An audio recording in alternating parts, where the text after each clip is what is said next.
राम राम साथियों।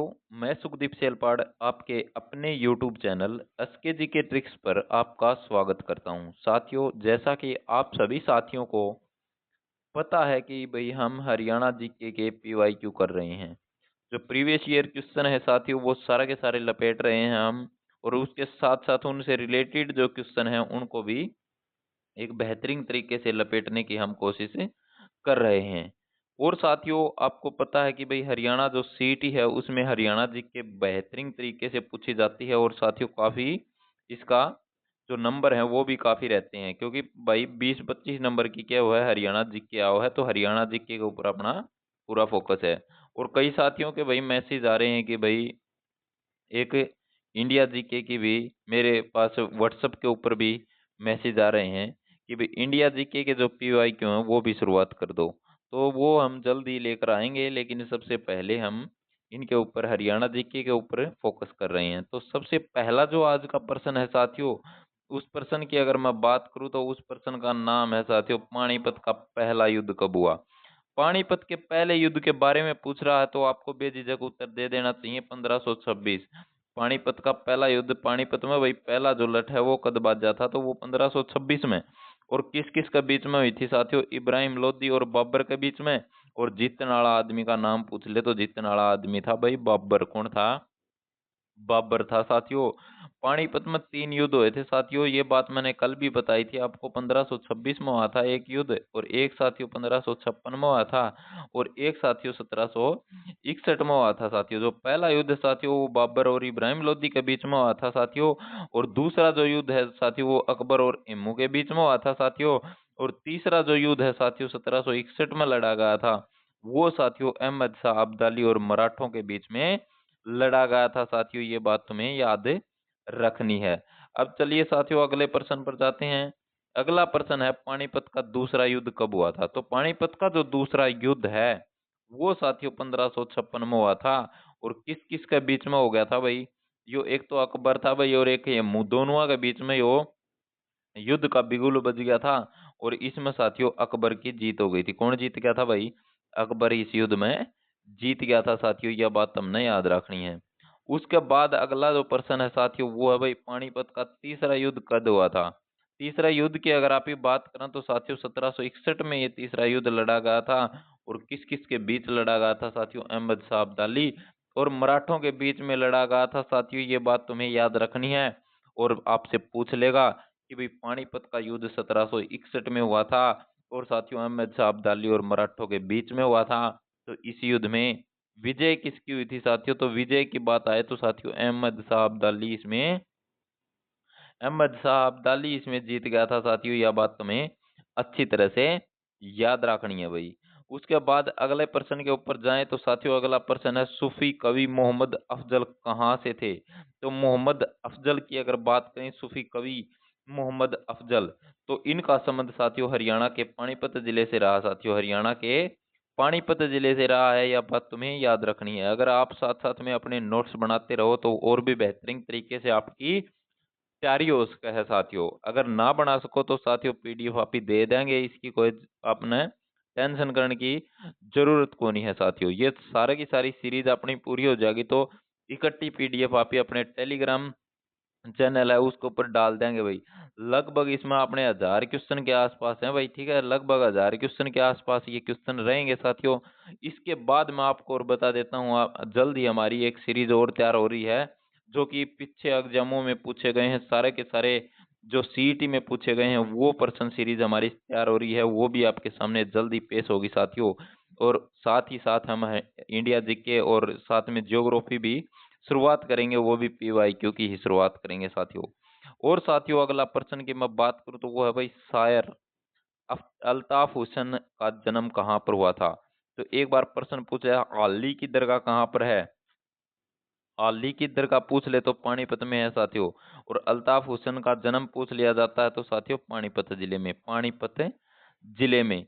उसके बाद अगला जो क्वेश्चन है साथियों वो है, अली शाह कलंदर का जन्म कहाँ पर हुआ था। तो प्यारे साथियों, अली शाह कलंदर के जन्म के बारे में पूछ ले तो साथियों आपको पता होना चाहिए पानीपत में है। कहाँ पर है? पानीपत में इनका जन्म हुआ था साथियों, ये बात तुम्हें अच्छी तरह से याद रखनी है। उसके बाद है भाई पानीपत के पूर्व में कौन सा राज्य स्थित है। तो पानीपत की अगर मैं बात करूं तो साथियों ये हमारा पानीपत जिला है यहाँ पर। और इसके साथ यहाँ पर देखिए पूर्वी दिशा में इस तरह से हमारी दिशा होती है साथियों, उत्तर, दक्षिण, पश्चिम और पूर्व। तो साथियों ये हमारा यहाँ पर पानीपत जिला है और पानीपत जिले के साथ में यहाँ पर ये यमुना नदी भी बहती है। और यमुना नदी बहती है तो आपको पता होगा इस तरफ है जो वो कौन सा राज्य होगा, वो उत्तर प्रदेश होगा साथियों। ये बात तुम्हें याद रखनी है। उत्तर प्रदेश राज्य पानीपत के पूर्व में स्थित है साथियों, ये बात तुम्हें याद रखनी है। उसके बाद मैं अगले प्रश्न के ऊपर जाऊं तो अगला प्रश्न है साथियों, फौज के लिए कंबल कहाँ पर बनते हैं साथियों। तो फौज के लिए जो ज्यादातर मात्रा में जो कंबल कंबल बनते हैं वो बुनकर नगरी पानीपत में बनते हैं। पानीपत को बुनकर नगरी के नाम से भी जाना जाता है। हथकरघाओं के शहर के नाम से भी किसको जाना जाता है, पानीपत जिले को जाना जाता है। ये बात तुम्हें याद रखनी है प्यारे साथियों। उसके बाद अगले प्रश्न पर मैं जाऊं तो अगला प्रश्न है साथियों, नेशनल फर्टिलाइजर व थर्मल पावर स्टेशन कहाँ पर है। तो नेशनल फर्टिलाइजर व थर्मल पावर स्टेशन की अगर बात आ जाए तो साथियों वो पानीपत जिले में होगा। कहाँ पर होगा, पानीपत जिले में होगा साथियों। उसके बाद है साथियों इब्राहिम लोधी का मकबरा। देखिए साथियों इब्राहिम लोधी के मकबरे के बारे में पूछ ले तो पानीपत कर देना, लेकिन साथियों इब्राहिम सूर कर दे।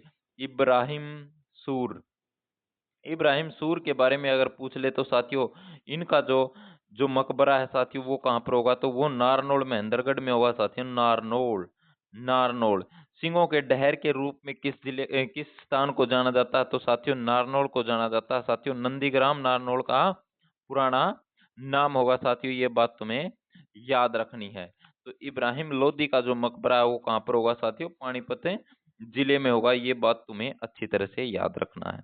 उसके बाद मैं बात करूं कि काबुली बाग मस्जिद कहाँ पर है, तो काबुली बाग की अगर बात आए तो साथियों पानीपत में है और बाबर के द्वारा इसको बनाया गया था साथियों। ये बात तुम्हें अच्छी तरह से याद रखनी है। उसके बाद मैं बात करूं कि भी काला अम्ब नामक स्थान कहाँ पर है, तो काला अम्ब नामक स्थान है साथियों ये पानीपत में है साथियों। कहाँ पर है, पानीपत में है साथियों। ये बात तुम्हें अच्छी तरह से याद रखनी है। उसके बाद मैं बात करूं साथियों प्राचीन आबादी का प्रवेश द्वार साथियों। तो साथियों प्राचीन आबादी का प्रवेश द्वार किसे कहा जाता है, तो साथियों ये सलारगंज गेट को कहा जाता है। सलारगंज गेट कहाँ पर है, तो पानीपत में होगा साथियों। कहाँ पर होगा, पानीपत में होगा साथियों। ये बात तुम्हें अच्छी तरह से याद रखनी है। और साथियों ये इसको क्या कहा जाता है साथियों, त्रिपोलिया दरवाजा भी इसको कहा जाता है। प्रश्न सीधा सा पूछ लिया जाता है काफी बार एग्जाम में कि सलारगंज गेट हरियाणा के कौन से जिले में स्थित है, तो सलारगंज गेट है साथियों वो हरियाणा के पानीपत जिले में स्थित है साथियों। ये बात तुम्हें अच्छी तरह से याद रखनी है। उसके बाद अगले प्रश्न के ऊपर मैं जाऊं साथियों तो अगला प्रश्न क्या है, अगला प्रश्न है साथियों शिव शनि धाम कहाँ स्थित है और इसे किस नाम से जाना जाता है। तो साथियों सिद्ध शिव शनि धाम की अगर मैं बात करूं तो ये पानीपत में है। कहाँ पर है साथियों, पानीपत में है। और साथियों सीधी सी बात है, ये न्यू भी आ जाएगा प्रश्न कि भाई सिद्ध शिव शनि धाम पानीपत जिले में स्थित है, इसको और किस नाम से जाना जाता है, तो साथियों दादा पोता के नाम से जाना जाता है। दादा पोता धाम कहाँ पर है, तो पानीपत में है। ये बात भी तुम्हें याद रखनी है प्यारे साथियों। उसके बाद मैं बात करूं कि साथियों बू अली शाह की दरगाह, बू अली शाह की दरगाह की अगर बात करें कि भाई बू अली शाह की दरगाह कहाँ पर है, तो बू अली शाह की दरगाह की मैं बात करूं प्यारे साथियों तो पानीपत में होगी। कहाँ पर होगी, पानीपत में होगी साथियों। ये बात तुम्हें अच्छी तरह से याद रखनी है। हम एक एक क्वेश्चन करते करते साथियों 46 क्वेश्चन इस सीरीज के हम कर चुके हैं।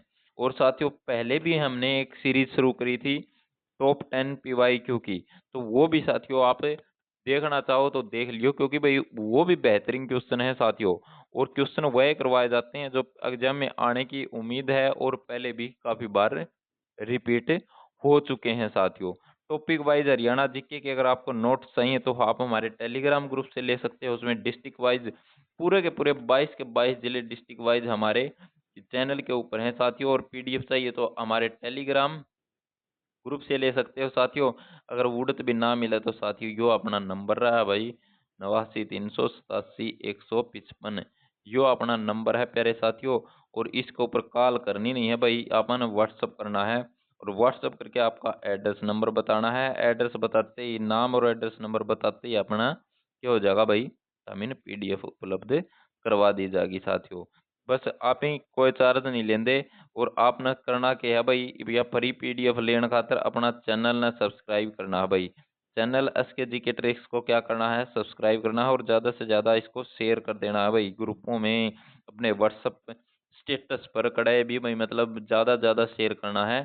तो आपने कोई दिक्कत नहीं होगी इन पीडीएफ में भाई और क्लास में साथियों।